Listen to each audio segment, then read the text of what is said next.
এত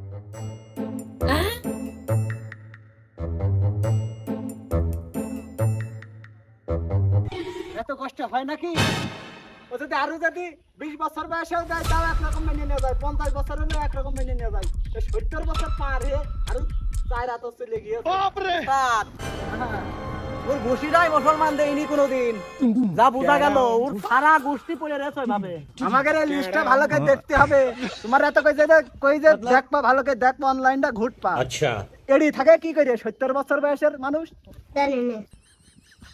উস্তাদ, হ্যাঁ, আমি তোমার কাছে একটা ছোট্ট একটা কথা জিজ্ঞেস করতে চাচ্ছিলাম।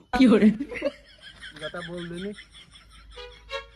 বলছি তুমি তো এরকম ধরে ধরে যেকেন সেকেন্ড পাইয়ে মুসলমানি দিয়ে দাও, বুঝি না সরকারি হাজাম নাই। ওই কথা বলছি না, তুমি সরকারি হাজাম হওয়া যাই হও, কোন বলছি। কোন কথা কবি তো? বলছি এই এলাকার লোক যে জানে যে আমরা দুইজন মুসলমানি দিইনি।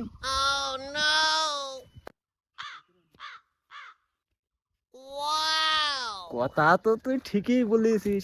তুই কারণকে জানলি যে আমি মুসলমানি দিইনি? এমনই আমার সেই কাগজ কলমে সেই হাকিমপুরি একটা সেই বাদ পড়ে গিয়েছে, তার উদ্দেশ্যে এখন হাকিমপুর যেতে হবে।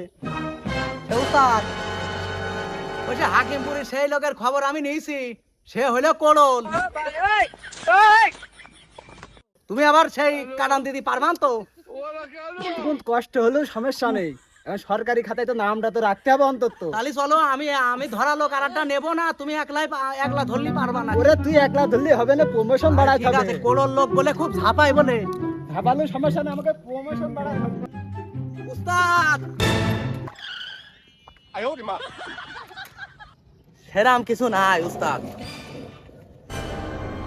সেরাম কিছু নাই যে তুই যে ব্রেকটা আমি যে ধরলাম, ট্যাগটিও দেখবেন ঠিক আছে কি? এই হুকুনির মতন একটা কথা জানতে চাচ্ছে, হুকুনির মতন। अच्छा, মানে আপনার হাতেতে এ পর্যন্ত কোনো লোক মুসলমানি না দিয়ে পালিয়ে বাঁচতে পেরেছে? সে তো তুই তো ভালো করে জানিস, আর এই এলাকার মানুষ সবাই জানে। তুই যে পালি ধরলি, তা তুই কি জানিস আমার এই সামনের এই ব্রেক মেরেক শো মধ্যে একদিন কি অবস্থা হয়ে গেল? ঠিক আছে উস্তাদ, আর ডিস্টার্ব করছি না, যান। এরম ডিস্টার্ব আর কোনদিনও করবি না। যান।